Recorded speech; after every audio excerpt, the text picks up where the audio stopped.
Historia, libros y banderas, el podcast de agricultura sobre nuestro pasado, política, textos y propuestas para conocer y comprender los grandes cambios que vive Chile y el mundo. El historiador y académico Alejandro San Francisco, junto a un invitado, con una relajada pero profunda conversación, analizarán los cambios que vive hoy nuestra sociedad. Historia, libros y banderas, con el historiador y académico Alejandro San Francisco. Hola, ¿cómo están? Qué gusto verlos nuevamente en Historia, Libros y Banderas, nuestro programa de cada sábado. Y hoy, 22 de julio de 2023, tenemos un gran invitado que no necesita presentación, pero lo vamos a hacer igual. Roberto Ampuero, gran escritor, ensayista, es una persona que además ha sido diplomático, ministro de Estado, tiene estudios de literatura, estuvo en la famosa Academia Literaria de la Universidad de Iowa y tiene numerosos libros entre autoficción, memorias y ciertamente esa saga de novelas que son muy conocidas sobre Cayetano Brulé y otras cosas. Roberto Ampuero lo hemos invitado hoy, será la primera, pero no la última, porque vamos a ir haciendo una secuencia de algunos de sus libros. En esta ocasión comenzamos con Nuestros Años Verde Olivo, que tiene numerosas ediciones en Chile y en el exterior, que narra sus años en Cuba, porque el 26, es decir, en pocos días más, se cumple un aniversario más del asalto al cuartel de la Moncada, que fue el año 53. Es decir, si uno mira, se cumplen 70 años del asalto al cuartel de la Moncada por Fidel Castro y los revolucionarios cubanos, un momento especial que fue, podríamos decir, la génesis del fin de la dictadura de Batista, pero también la génesis del comienzo de la dictadura del propio Fidel Castro. Y además tenemos la alegría de decir que se ha incorporado recientemente a la Universidad San Sebastián al área de humanidades. Primero, Roberto, muchas gracias por estar acá. ¿Y cómo estás tú? Muchas gracias, Alejandro. Muy bien y muy feliz de que me hayas invitado a participar en tu programa, que conversando con gente muy joven, universitario, me doy cuenta que tiene además muchos seguidores. Así que te felicito porque divulgar libros, divulgar cultura, siempre aparece como tan difícil, pero por el efecto que yo veo fundamentalmente entre jóvenes, me parece que lo estás logrando muy bien. Muchas gracias, Roberto. Roberto, este libro narra una etapa de tu vida, pero es ficción. Podríamos decir que es autoficción. Cuéntanos algo de tu etapa de joven comunista antes de entrar al libro propiamente tal. Sí, bueno, yo me hice joven comunista cuando era alumno del Colegio Alemán de Valparaíso, que es un mundo, desde el punto de vista político, obviamente conservador, en aquella época lo era. Y obviamente ser comunista, no había muchos comunistas en el colegio. Yo pienso que éramos quizás 2 o 3, nada más. Así que fue un ambiente muy especial para llegar a hacerse comunista. Y después, cuando empecé a militar de forma ya directa, fue en la universidad, porque esto fue al final del colegio. En la universidad de Chile, en Santiago, en el área del que llamaban entonces Piedragógico. Macul. En Macul. Yo estudiaba antropología social por la mañana, que era como la carrera que estaba después de sociología, que había tenido también un gran momento de mucho éxito y de demanda, era antropología social. Y estudiaba por la tarde literatura latinoamericana. Entonces empecé a hacer 2 carreras, porque viniendo del colegio alemán, yo de pronto veo y los programas de estudio no eran muy intensos. Y dije, yo alcanzo a estudiar 2 carreras, porque al ritmo que yo traía del colegio, más el desorden que había entonces, estábamos en el gobierno de Allende, dentro de las universidades, no había mucha clase tampoco, dije, mejor estudio 2 carreras de una vez. Y ahí empecé a militar ya en forma estructurada, precisamente en Macul. Y era un sector, eran fundamentalmente, yo diría, militantes de barrios populares, de gente, digamos, yo diría muy sufrida, muy comprometida con la causa comunista, y que creían efectivamente que el gobierno de Salvador Allende era una alternativa para Chile, creían en la Unión Soviética, se hablaba de ella como la madre patria, curiosamente, celebraban a los países de Europa del Este, y desde luego con Cuba, muy interesante, tenían una relación bastante, yo diría, difícil de definir o ambigua. Por un lado, admiraban el socialismo en el Caribe, pero no les gustaba que se subrayara que Fidel Castro había llegado al poder a través de la vía armada, porque entonces el Partido Comunista de Chile estaba apostando por Allende por la vía no armada, la vía chilena. Está bien. Ahora, este libro está ambientado en nuestros años verde olivo, está ambientado en tu estadía en Cuba. Antes de entrar en el contenido, tú expresamente dices abajo, novela, para que quede claro y nadie crea que no es una novela, sino que son las memorias. ¿Por qué decidiste escribir esta novela de tu año en Cuba? Después vamos a ir repasando un poco algunos temas de la novela, pero ¿qué te llevó a decir, mira, yo esto tengo que ponerlo por escrito? Sí, yo diría que lo más preciso para definir nuestros años verde olivo, es decir, es una novela, una memoria novelada. La razón por la cual yo preferí hacerla en clave fue, una de ellas fue de que aquello que yo quería contar y revelar no debía afectar a personas en particular, privadas, con las cuales yo había tenido algún tipo de contacto. Y por lo tanto lo situaba dentro del ámbito de la ficción. Pero al mismo tiempo quería contar una realidad que yo había vivido. Entonces los nombres podían ser cualquier nombre, las personas podían ser cualquiera. Lo importante allí eran las funciones. La función del aparachic, la función del secretario de la Juventud Comunista en el curso, de las brigadas que controlaban a los estudiantes en cada uno de los cursos de la universidad, en fin, todo eso, donde los nombres debían ser secundarios. Así que esa es la razón por la cual yo enfrento esto de esta forma. ¿Y por qué escribí este libro? Porque me di cuenta, al volver a Chile, ya en democracia, que todos me preguntaban cómo había sido Cuba, cómo había sido mi vida en Cuba. Y muy poca gente viajaba entonces a Cuba. No existía el turismo, de Chile nada. Y entonces me di cuenta que yo estaba contando una y otra vez mi experiencia, y mientras la contaba me sorprendía cómo la gente me seguía con tanto interés, y era increíble para ellos esa historia del socialismo, comunismo en el Caribe. Y dije, yo en realidad la voy a escribir. Y allí nuevamente, esa fue una razón, y la otra razón dije, voy a dejar quizás algo para mis hijos. Quiero contarle a mis hijos y a mis nietos cómo fue mi vida en el socialismo real, el socialismo del Caribe, que yo nunca pensé que iba a llegar hasta ahora. Lleva 64 años el mismo régimen de Castro, no hay que olvidar. Lleva 64 años, va para los 65, una cosa terrible, de régimen totalitario. Pero ahí está, y dejé testimonio. Ese es mi testimonio, en clave, como decía, memoria novelada. Perfecto. Ahora, aquí hay otra cosa que es de memoria también.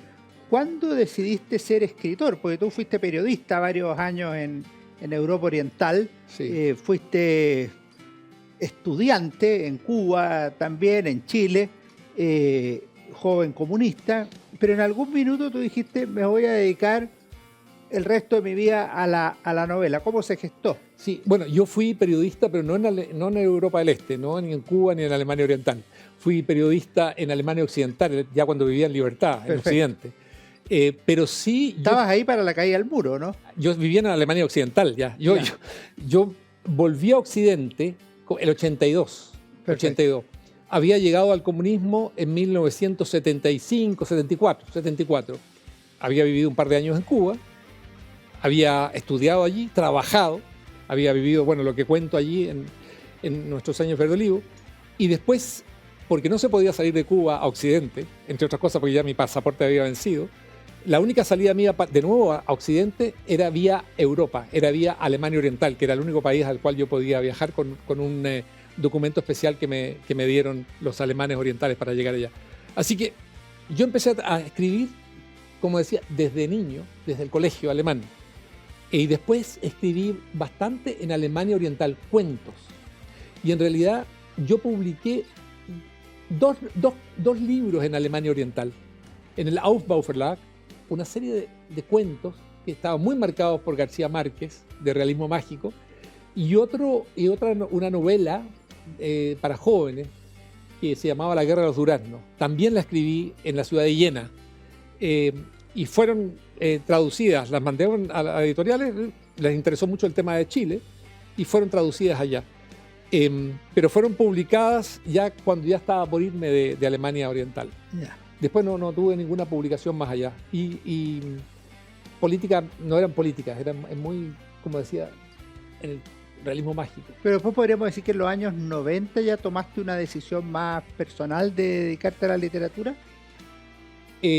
Cuando vuelvo a Chile, volví a Chile con la idea de dedicarme a la literatura. Ganaste un concurso el 94, ¿no? Cuando yo estoy acá en Chile, llego a Chile, había llegado a Chile, ponle tú, el 93, y tenía una novela que había avanzado, ¿Quién mató a Christian Kusterman?, que la terminé justo dentro de los últimos días en que el Mercurio, entonces el premio era muy celebrado, muy importante en Chile, cerraba el concurso y alcancé a enviarlo.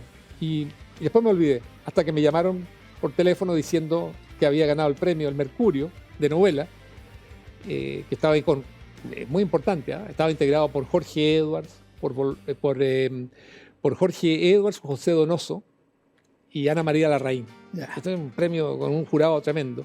Cuando me llamaron y me avisaron que había ganado el premio, yo pensé que me estaba alguien haciendo una broma. Una Y me pitanza. costó convencerme, le dije muchas gracias y corté. Y me volvieron a llamar, entonces no había celular, y me volvieron a llamar, yo dije, parece que es cierto esto. Y ahí comenzó la historia de mis novelas publicadas en América Latina. Perfecto. Vamos a nuestro año verde olivo. Estamos conversando con Roberto Ampuero. Este narra tus años en las islas, que podríamos decir que tenían una cierta ilusión y desencanto. ¿Cómo fue tu llegada a Cuba y por qué llegaste a Cuba? ¿Tenías ilusión, esperanza? ¿Cuál era tu sentimiento profundo al llegar a Cuba? Bueno, después del golpe de Estado en Chile, yo era joven comunista, y por el hecho de que yo tenía curioso, ¿no? Yo tenía un Austin Mini Cooper. Iba en Austin Mini Cooper a la universidad. Y me piden del partido si podía trasladar a algunas personas que estaban siendo perseguidas entonces por el régimen militar. Estamos hablando septiembre, octubre, noviembre. Del 73. Del 73. Y entonces yo empecé a desplazar gente. Yo vivía entonces en Luis Carrera, en Vitacura. Andaba en ese mini y funcionaba bien, digamos. Un tipo joven, un poco de melena, en un Austin Mini Cooper, podía llevar gente, pasaba. No era la imagen de un comunista. Y yo lo era. Entonces me tocó llevar a varias personas, algunos exministros del gobierno de Allende también, las llevé. Y hasta que en un momento me dicen, mira, ya has visto demasiado tu casa de seguridad, entonces lo mejor es que te vayas. Y allí se da esta posibilidad de que me fuese a Alemania Oriental. Yo como exalumno del colegio alemán tenía derecho a irme a Alemania Occidental, pero como era joven comunista, decidí no irme a Alemania Occidental, decidí irme a Alemania Oriental porque quería vivir en el comunismo, que fue una excelente experiencia, en el sentido de que... libro, Detrás del muro. Así es, está en ese otro libro, Detrás del muro. Una excelente experiencia en el sentido que pude salir de la imagen idealizada que yo tenía del comunismo, en el fondo del totalitarismo, y pensé que funcionaba y que la gente efectivamente era feliz. Por eso lo hice, como mucha gente joven que abraza una causa, digamos, radical de izquierda, o a lo mejor una radical de derecha, pero bueno, creí en eso y viví. Y viví Alemania Oriental, y en Alemania Oriental fue que conocí a una joven cubana, tan joven como yo. Yo tenía 21 años, 20 a 21 años, y ella tenía 2, 3 años menos. Y ella era hija de un dirigente muy importante de la Revolución Cubana, que cuando él se entera de este pololeo en Alemania Oriental, en la ciudad de Leipzig, de su hija, con un chileno que podía ser agente de la CIA, podía ser agente, no sé, de cualquier... De Pinochet. De Pinochet. Él viene con la seguridad cubana, que se mete en esta cosa, y al final me dice, mira, si ustedes quieren seguir su relación, va a ser en Cuba, no aquí en Alemania Oriental, no aquí. Quiero que mi hija vuelva, y si tú la quieres, ve con ella, ve detrás de ella, y antes, eso sí, mi hija se va ahora mismo se va a tomar el próximo avión a Cuba, y si quieres ir a Cuba, puedes ir, yo te facilito las cosas, pero antes te vamos a hacer un examen de inteligencia para ver cómo está me dice, cómo está tu currículum. Y si está bien, puedes llegar a Cuba, porque, nunca lo olvido, lo digo también en otros años verde olivo, me dice, porque a Cuba no va el que quiere, sino el que puede. Y, bueno, me dieron un visto verde para ir a Cuba. ¿Pasaste la prueba? Yo pasé la prueba, yo era joven comunista entonces, ya tenía mis dudas con respecto a Alemania Oriental y el muro, que el muro te liquidaba a cualquier comunista, enseguida te hacía temblar. Y dije, bueno, a lo mejor allá está la esperanza de América Latina del socialismo, porque este socialismo encerrado en Europa con muro no me convence. Así llegué a Cuba, por razones de amor y de política. Pero ambas cosas me enseñaron mucho, que era muy joven. ¿Tuviste algún primer choque con la realidad política totalitaria cubana? El primer choque con la realidad totalitaria fue en Europa, en Alemania Oriental. Al cruzar de Alemania Occidental, de Berlín Occidental hacia el este y cruzar el muro de Berlín por el tren, que era la única posibilidad. Pero en Cuba... Y en Cuba me fui dando cuenta de a poco. Cuando fui a librerías, donde los textos eran de Fidel Castro, Che Guevara, Honecker, Ceausescu, Lenin, Engels, no había nada nuevo, nada moderno, nada nuevo, no había nada que fuera más allá. José Martí, desde luego, ¿verdad? Pero no había ningún texto que uno dijera, aquí hay una observación. Y comparado con el Chile que yo había vivido, con las librerías de Chile, o con la biblioteca que teníamos en casa, o tenían tíos míos, esa diversidad obviamente no existía. Eso a mí me chocó mucho. Y después el diario, había, como hoy, hasta hoy, ¿no? Un diario, Gramma, que eran como 6 páginas. Sí. Y comenzaba todos los días con un discurso y una gran foto, sino varias fotos de Fidel Castro. Entonces, uno como chileno, viniendo de una sociedad democrática como la chilena, hasta el 11 de septiembre del 73, obviamente, después del abrazo, el entusiasmo, de la admiración por el Caribe, su colorido y el hombre de la barba, tú decías, a ver, ¿dónde está mi espacio como individuo? ¿Cómo yo me informo del mundo? Y estaba todo en un solo sentido. Es que el régimen totalitario termina siempre por asfixiar. Y a quienes aman la libertad o necesitan ser individuos y pensar por sí mismos y buscar las fuentes de información por sí mismos, un régimen totalitario es tan evidente que no tiene sentido ni siquiera buscarle razones para justificarlo. ¿Ahí ya habías ingresado a la universidad en La Habana o todavía no? Me tardé como 3 meses en entrar a la Universidad de La Habana, porque yo había estado en la universidad en Chile y había estado en la Universidad Karl Marx Universität en Leipzig un tiempo. Había estado estudiando allí filosofía, que era marxismo-leninismo en realidad. Y en Cuba entonces me aceptaron. Presenté mis certificados y me aceptaron. ¿Pero eso para estudiar literatura?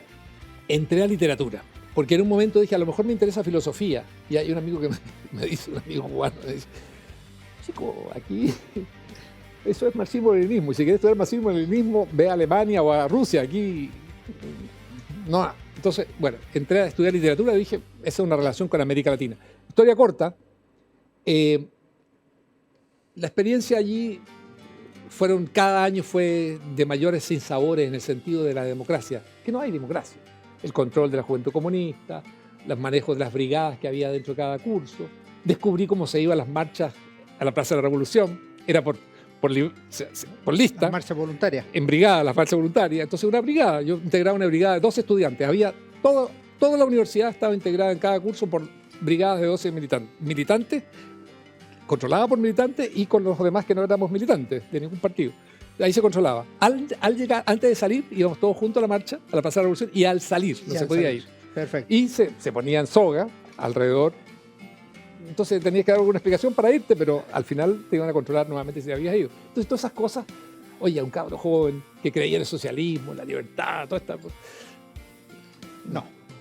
No. Vamos a seguir hablando en un minuto con Roberto Puero sobre nuestros años verde olivo. Hacemos un pequeño alto en Historia, Libros y Banderas.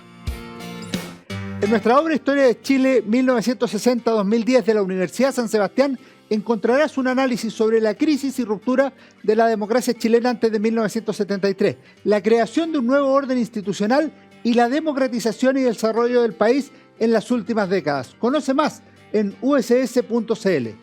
En CMPC llevamos un largo camino fortaleciendo nuestro trabajo, lo que nos ha permitido desarrollar distintas iniciativas junto a comunidades, por ejemplo, con la recuperación de un árbol extinto o el restablecimiento de agua potable en zonas rurales, la conexión del turismo y cultura a través de una sola ruta, o también el desarrollo de envases reciclables y amigables con el medio ambiente. Son esos y otros desafíos los que hoy nos permiten creer en el valor de las soluciones inspiradas en la naturaleza. CMPC, creando valor natural. Conoce más en cmpc.com. Seguimos conversando con Roberto Ampuero, novelista chileno, sobre nuestros años verde olivo. Hay una parte que me llamó mucho la atención, que tiene un símil con una obra de un escritor que tú conoces mucho, que es Jorge Edwards. Tú trabajaste una tesis doctoral, me parece, sobre Jorge Edwards, que tú te reúnes con un alto jerarca cubano, no sé si era el papá de tu novia o no, te pregunta muchas cosas en Cuba y cuando se despide te dice algo así como, chileno, si ves que te siguen no te preocupes, los seguimos a todos, una cosa por el estilo. Cuéntame cómo fue eso, porque Edwards narra algo parecido cuando le dicen en el hotel que él, en persona no grata, que él ha hecho una llamada, nos juntamos mañana no sé dónde, y cuando va saliendo le dice que le vaya bien en su reunión de mañana. Lo tenían absolutamente controlado. Sí, no. Mira, esa frase me la dijo este señor que le llamaban Barbarroja, que era Piñeiro. Y él era el jefe de la inteligencia del Departamento América, del espionaje cubano hacia América Latina, y que era muy amigo del que fue mi suegro en Cuba. Y entonces, en tono de broma, yo estaba recién llegado en La Habana, él, después de conversar conmigo, preguntarme por Chile, Cuba, tú sabes, en ese momento tenía una visión de que aquí se debió haber hecho una revolución armada para tomar el poder, que Allende había fallado fundamentalmente por eso, por no haber armado a la gente para tomar el poder. Entonces me había preguntado mucho por eso. Y cuando terminamos la conversación en tono de broma, pero cuando viene el jefe de inteligencia de un país totalitario, hay que tomárselo en serio, me dice, más o menos lo que tú dices, que te lo sabes de memoria, ve adelante y no te preocupes si sientes que te seguimos, porque en verdad seguimos a todos. Es una simpática broma del poder total, ¿no? Del poder total. Y bueno, me pareció muy ingenioso, pero era cierto lo que decían. Y a Jorge Edwards, que esto aparece en Persona Non Grata, se lo dijeron también sabiendo lo que decían. Y además recordemos que después Jorge Edwards admite que en algunas de las conversaciones le ponen grabaciones de que él había sostenido, entre otras cosas, con Eberto Padilla, que Eberto Padilla también me contó lo mismo en La Habana. Eso te iba a preguntar, ¿tú conociste a Eberto Padilla? Lo conocí muy bien. Pero lo conociste durante tu estadía en La Habana. Así es. Esto es una Mira, de ¿qué las tal? cosas más locas. Eberto Padilla, cuenta un poco a nuestros auditores quién fue Eberto Padilla, ganador del concurso de la Casa de las Américas. Te cuento una anécdota que no la he contado nunca acá. Yo almorcé con Eberto Padilla. ¿Ah, sí? ¿Dónde? Él vino a Chile el año 93, Sí, pues en estuvo en mi diciembre. casa después de eso. ¿En diciembre? Sí, sí. Yo almorcé con él en un programa que se llama Almorzando en el 13. Fíjate. Así que si hay copia de ese programa, ahí estamos almorzando con Eberto Padilla y la periodista que era la famosa Coneja Serrano. Fíjate. Mira. Qué impresionante. Bueno, tú sabes que Eberto Padilla, que éramos muy amigos en Cuba, él era mayor que yo, desde luego, pero éramos muy amigos, me ayudó mucho a orientarme dentro de Cuba y a entender las claves de Cuba. Él, cuando viene en esa visita, única visita que hizo a Chile, lo saludé en Santiago y después él se fue a estar una semana con nosotros en Viña del Mar. Yo entonces tenía una casa en Viña del Mar. Y se fue a quedar una semana para recordar aquellos años en que vivíamos en La Habana.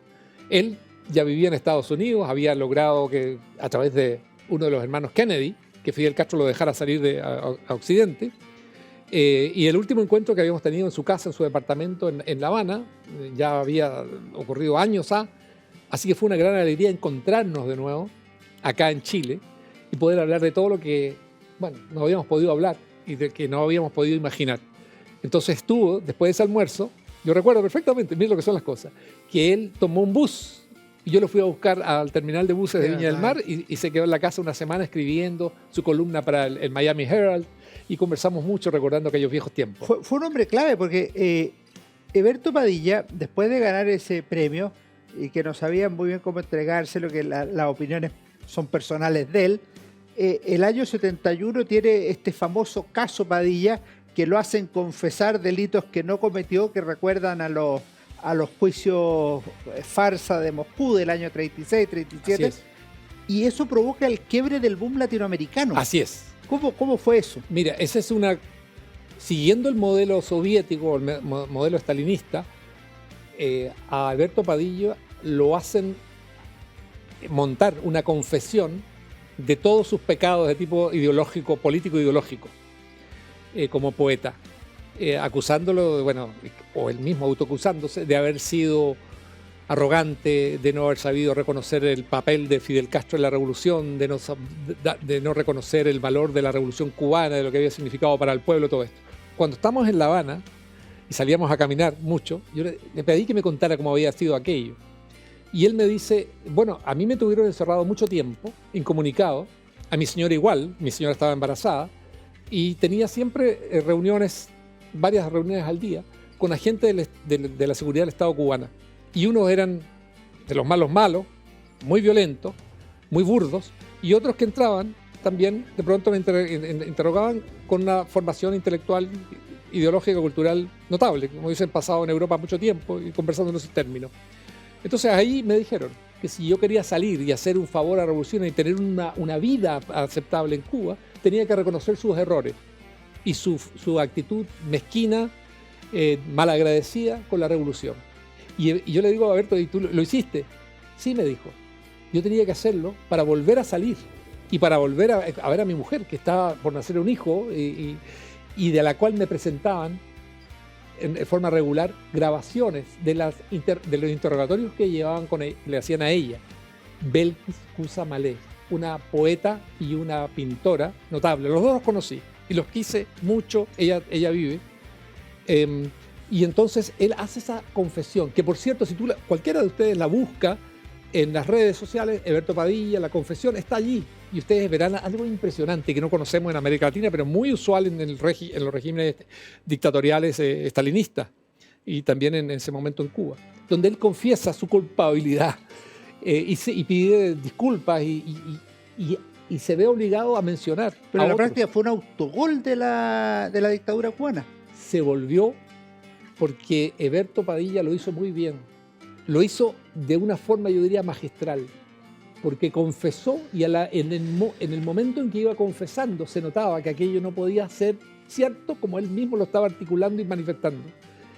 Que eso a los agentes de la seguridad del Estado no les llamó la atención, no lo notaron, imbuidos de socialismo y de totalitarismo como estaban, pero que a la gente viviendo en Occidente, en libertad, de inmediato le pareció sospechoso. Y eso generó, dentro del boom de la literatura latinoamericana y dentro de la intelectualidad mundial, una división donde muchos entonces se separaron en forma definitiva del comunismo castrista y se dieron cuenta que eso era un régimen que en realidad lo que perseguía era perpetuarse en el poder, cosa que fue, 64 años de ese régimen. Entre ellos Mario Vargas Llosa, Jorge Edwards. Jorge Edwards, sí, también. Pero también se callaron voces europeas, como la misma de Sartre, y entonces hubo un cambio. Fue a partir de esa autocrítica que se escribe entre comillas.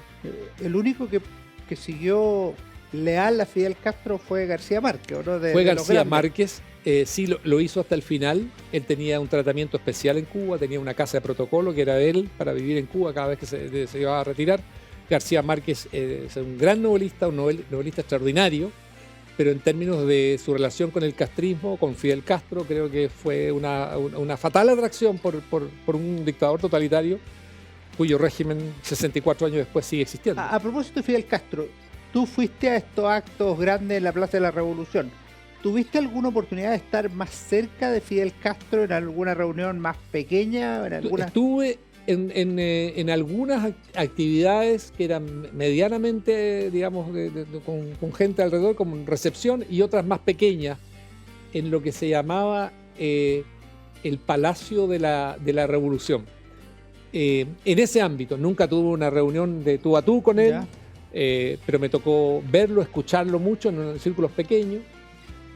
A él habría que fundamentalmente que escucharlo, porque las preguntas que él hacía era para montar otro discurso, claro. Ahora yo lo he escuchado y he leído discursos largos de él y son realmente fascinantes. Uno puede encontrarlo algunos pasados de moda, otros ideológicamente a veces rústicos, pero son relativamente cultos, son de una persona que se nota que conoce lo que está hablando. Yo encuentro que es un personaje sin duda fascinante. Mira, Fidel Castro, primero hay que decirlo, ¿verdad? Es un dictador totalitario, marxista del Caribe latinoamericano, obviamente.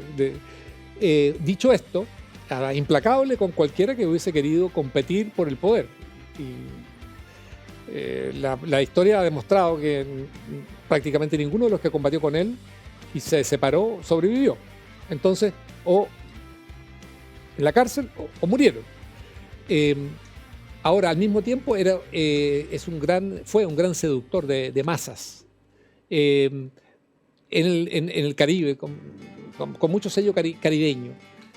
Un tipo que también se dedicó a leer mucho. De marxismo sabía, de leninismo algo sabía, era fundamentalmente fidelista. Él era fidelista. Y llevó adelante, yo diría, su pensamiento se alimentó de algo que sí existe en la tradición cubana, un sentimiento anti-estadounidense, como llamaban, anti-imperialista, pero al mismo tiempo un sentimiento, ese es el que él explotaba. Pero hay otro sentimiento entre los cubanos de profunda admiración por Estados Unidos. Es una relación de amor-odio, como pasa siempre cuando tienes un vecino muy grande al lado tuyo, de amor-odio. En México también, ¿no? De admiración-odio, pero está allí. Y eso Fidel Castro lo supo elaborar y manifestar muy bien. Fidel Castro era un hombre digamos, de origen rancio, en el sentido de que su padre era un gran terrateniente, era gallego. Por eso, entre otras cosas, Fidel Castro tuvo siempre un contacto muy especial con España. España jamás cortó las relaciones con Cuba revolucionaria, ni la de Franco, nadie cortó las relaciones, porque España, esa parte más conservadora de España, vio en Castro la prolongación de una u otra forma de aquello que había sido el Imperio Español en América Latina. La consideraba una isla todavía muy, muy cercana, y efectivamente la población española en Cuba es altísima, son más de 200, 300 mil cubanos que son españoles en el fondo, o al mismo tiempo son españoles.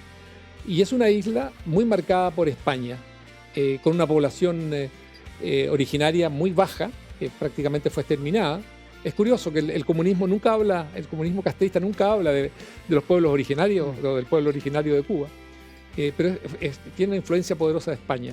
Y curiosamente, así como rechazó a Estados Unidos, Fidel Castro, otro error, busca una alianza y la establece con alguien que no podía ser más ajeno a los cubanos y a la alma cubana, que es Rusia, ¿no? En el contexto de la Guerra Fría. En el contexto de la Guerra Fría. Ahora, hay una cosa así. Bolos le decían. Los cubanos a los rusos le decían bolos. Los ¿sí? Bolos. De Boloria.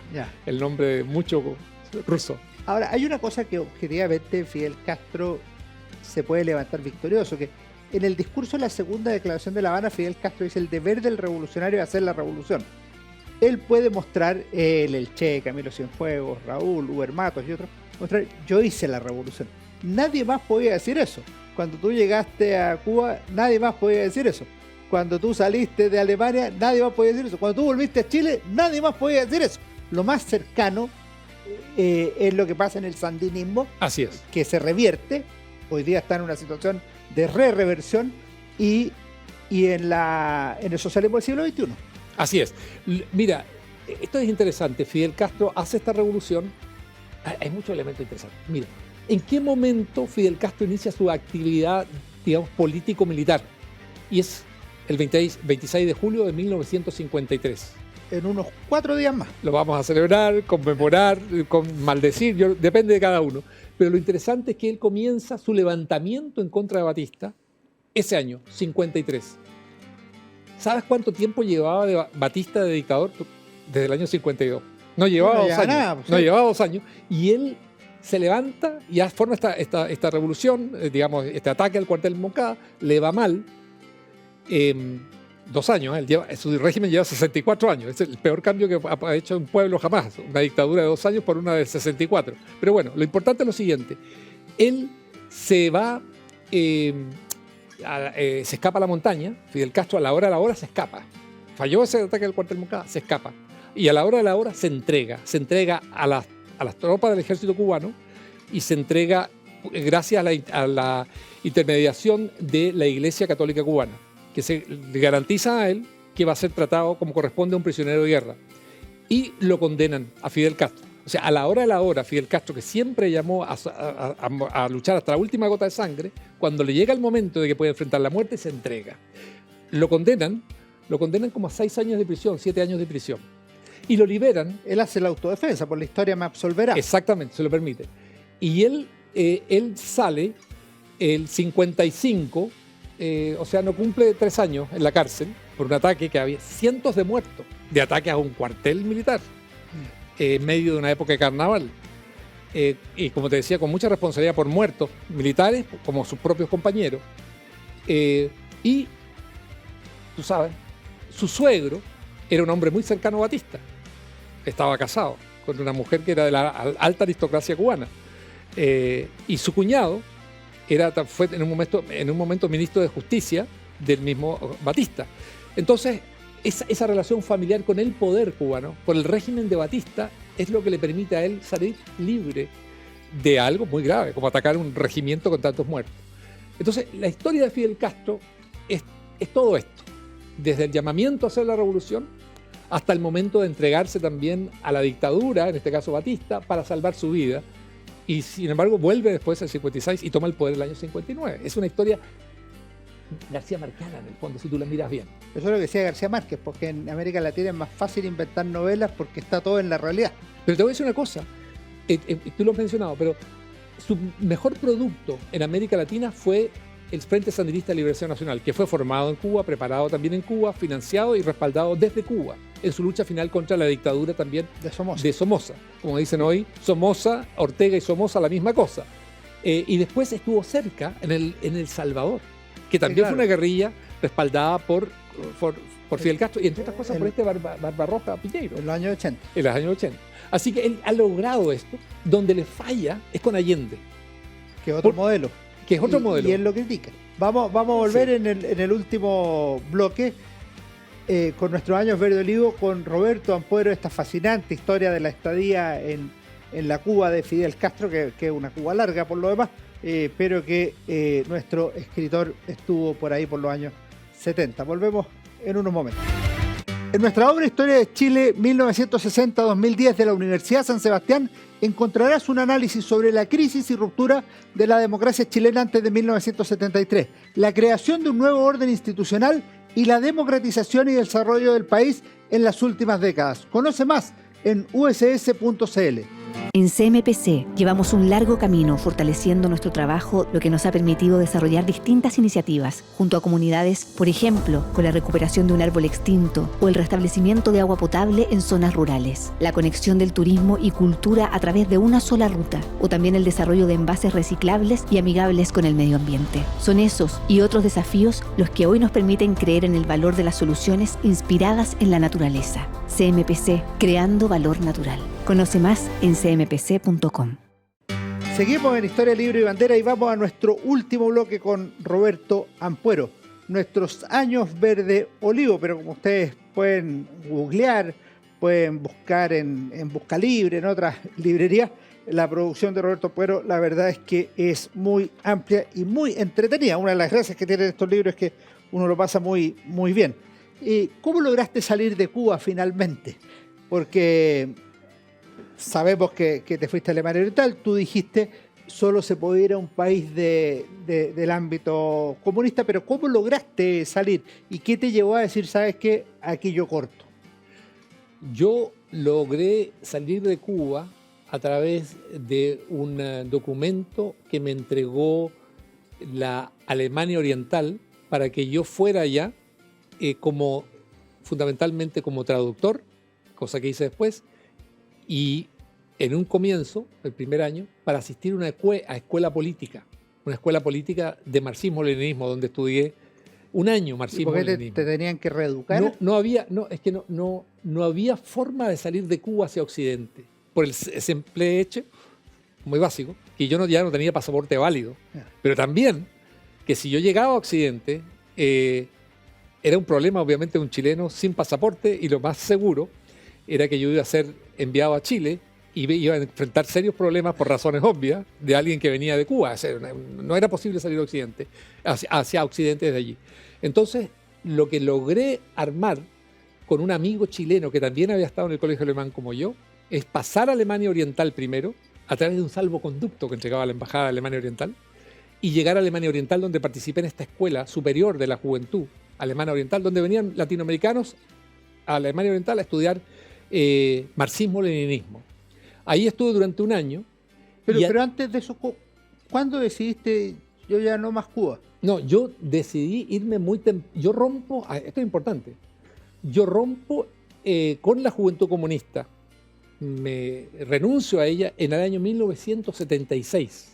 ¿Tú ahí rompes con la Juventud Comunista de Chile, de Cuba, de las No, dos? yo no, de la cubana yo no era militante, no era cubano, pero con la chilena renuncio.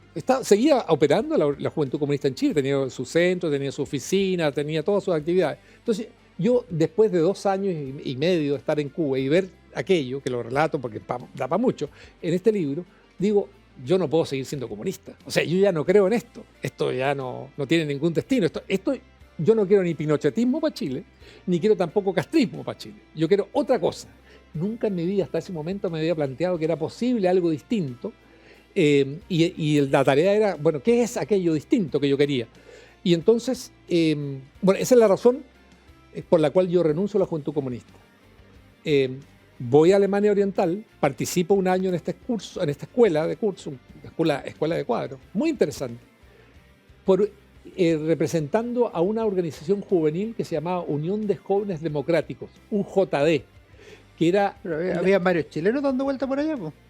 Bueno, había muchos chilenos, afuera había muchos chilenos. Pero en Alemania Oriental. En Alemania Oriental, muchos chilenos. A ver, ahora, fíjate que son 2.500. A ver, en Estados Unidos hay más de 200.000. En Suecia más de 30.000, digamos. En Canadá más de 30.000 también. O sea, Alemania Oriental al final no eran tantos. Pero tenía un núcleo dirigente bien potente. Era un núcleo dirigente importante. Estaba Carlos Altamirano, estaba también la dirección del Partido Comunista chileno y representantes también del MAPU. Esta juventud era del MAPU obrero campesino. Pero eran 2.500, nunca fueron muchos en Alemania Oriental, pero hicieron mucha noticia. Eso sí que es importante.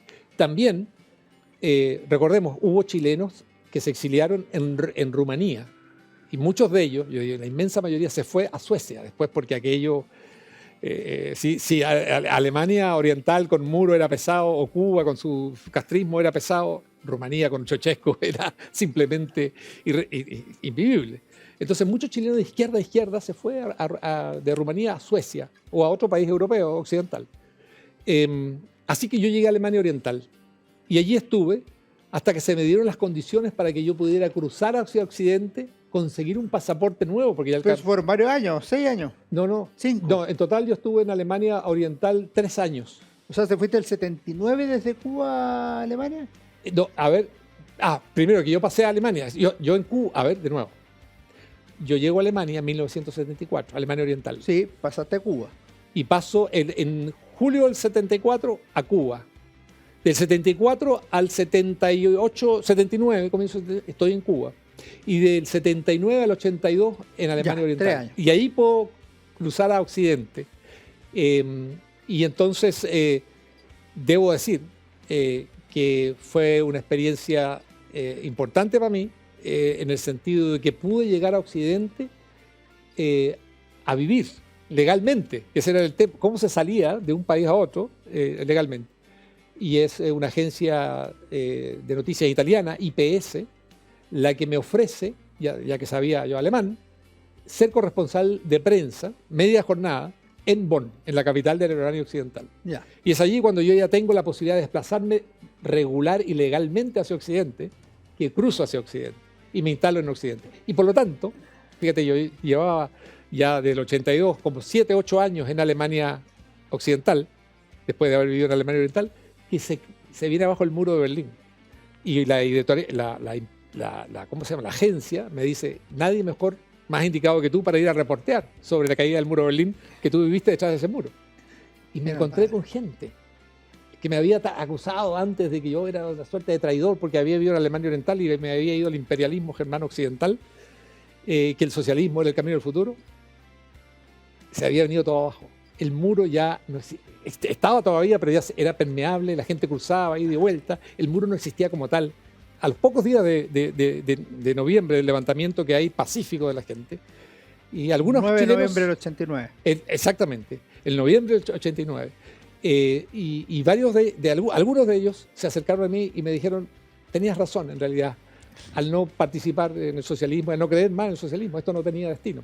Pero ya, bueno, ellos habían jugado esa carta, yo había jugado la otra. Roberto, antes de ir a la otra pregunta, te quiero dejar comprometido, si es que se puede, para conversar detrás del muro en algunos meses Sí, más. claro que sí. Ya, porque es un libro muy entretenido, pero leí también muy, Qué bueno. muy bueno.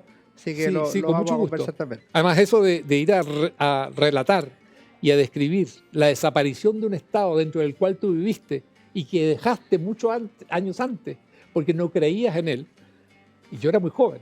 Yo todavía me siento orgulloso de ese joven, muy joven, que dice, no, esto conmigo no, renuncio a estas ideas, Perfecto. renuncio a esto y renuncio a este Estado porque no tiene funcionar, no es democrático, no es democrático. Y se viene abajo y se acaba todo el socialismo de Europa del Este, ¿no? Te quiero preguntar una anécdota curiosa Sí. de este libro que tú debes recordar. A mí me marcó porque la vi en las noticias y luego te vi en un artículo. El año 2009, Chile fue invitado especial, me parece, a la Feria Internacional del Libro de La Habana. Y Sí. en una de las imágenes aparece Raúl Castro con la presidenta Michelle Bachelet y el libro Nuestros años verde olivo. Algo que realmente era bastante impensable en la Cuba de Raúl Castro. Y lo que era impensable, a los pocos días tú lo respondiste que era no solo impensable, sino que inaceptable, con un durísimo artículo en el Mercurio. ¿Te acuerdas de ese hecho? Me acuerdo perfectamente y fue la Feria del Libro de La Habana, donde Chile era el invitado de honor. Perfecto. Y te cuento lo que me contaron periodistas importantes de Chile, de prestigio, que habían estado allí. Y me dicen, cuando se va a hacer la inauguración de este acto, iban a venir la presidenta Michelle Bachelet y Raúl Castro, el dictador Raúl Castro, al stand de Chile, en un salón que estaba allí preparado. Estaba el stand con los libros, muchos de los libros que van a presentarse en Chile. Dentro de ellos había un par de Nuestros años verde olivo, que es un libro que está obviamente todavía prohibido en Cuba. Entonces estaban allí. Antes de que comience el acto, se acerca, esto lo sé por la descripción de los amigos, estos periodistas, se acercan dos tipos de anteojos, guayabera, empiezan a buscar los libros, ubican Nuestros años verde olivo, los alejan un poquito para que sobresalgan y entra después Raúl Castro con la presidenta Bachelet.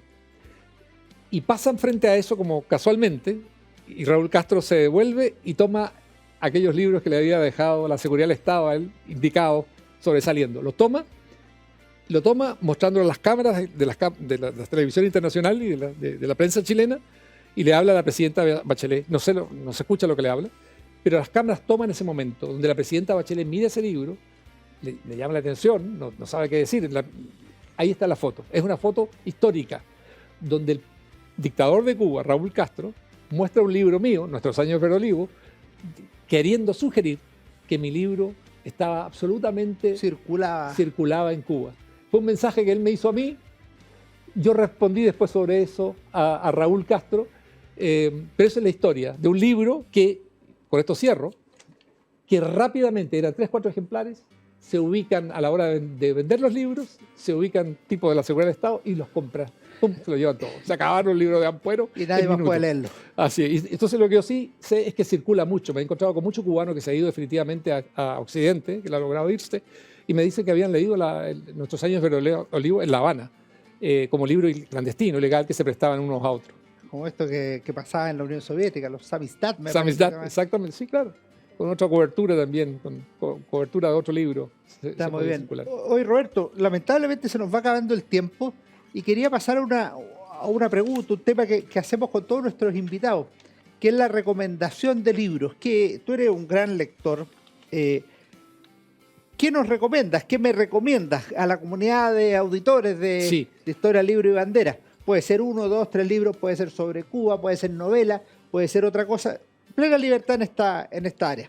Mira, yo recomendaría, sobre todo a los más jóvenes, un libro notable, Liderazgo, de Henry Kissinger, que acaba de salir, digámoslo así, casi 100 años ya, Henry Kissinger, sobre 6 líderes en el mundo. Son formas de analizar, que son notables, la forma en que Kissinger analiza los liderazgos, de personajes con los cuales uno puede simpatizar o no, pero ahí están. Hay un trabajo notable sobre De Gaulle, Un trabajo notable también sobre Konrad Adenauer y cómo logra partir la unidad alemana finalmente, que se concreta el año 89. Otro libro que me gustaría recomendar para los que tienen más edad, ya que esto lo recomiendo para los jóvenes, es Mis viajes con Epicuro, de David Klein, que es un tipo mayor, ya jubilado, que vive en Europa Occidental, está en una situación muy difícil y viaja a Grecia buscando felicidad a esa altura de la vida, y llega a las fuentes de Epicuro. Creo que es muy importante. Y para todos, la poesía de Luis García Montero, un extraordinario poeta español, a quien tuvo el gusto de conocer, por cierto, viudo de Almudena Grandes, un extraordinario poeta, lo recomiendo. Tienen Luis que García Montero. No Luis lo García había Montero. leído. No. Sí. Yeah. Y él es un poeta que a ratos a mí me recuerda, o hay un cruce allí de cierta sensibilidad y de modernidad con poesía tradicional, con nuestro poeta Oscar Hahn, a quien Perfecto. también admiro, que es un gran poeta y a quien tuve el gusto de conocer en Iowa City cuando yo vivía en Estados Unidos. ¿Puedo usar entonces de tus conocimientos cubanísticos y sobre Cuba, literatura, historia, algo especial que te haya marcado, algún autor cubano que llame la atención? Bueno, a mí un escritor que hoy, por ejemplo, me llama, no, obviamente a muchos le llama la atención, es a Leonardo Padura. A Padura, que es un escritor muy interesante, que cultiva también la novela policial. Tiene allí un detective, es un investigador de la policía cubana, Conde. Yeah. Mario creo que es Conde, ya no recuerdo su nombre. Yo me leí solo uno, El hombre que amaba a los perros. El hombre que sí, y él ha logrado explorar en la historia de Cuba, también como aquel libro sobre Hemingway en La Habana, en la finca Vigía. Ha hecho, yo diría, una notable indagación en clave policial de la historia y el presente de Cuba. Me parece que es una obra también notable. Perdón, sí. Y recomiendo también una película y un libro, pero una película. Esta gran película, Memorias del Subdesarrollo, de los años 66 de Cuba, todavía en blanco y negro, una notable película sobre la etapa de transición inicial de Cuba, cuando todavía hay mucho cubano que no ha podido salir de Cuba y se están yendo, el inicio de la Revolución Cubana, la crisis de los misiles, pero está hecha en el 66. Perfecto. Recomiendo esa película notable, Memorias del Subdesarrollo, que se encuentra en internet. Roberto. Y la novela también que está basada en esta película. No sabes la alegría de haberte tenido acá. Te agradezco haber compartido con nosotros en Historia, Libro y Bandera. Muchas gracias por la invitación. Un placer, Alejandro.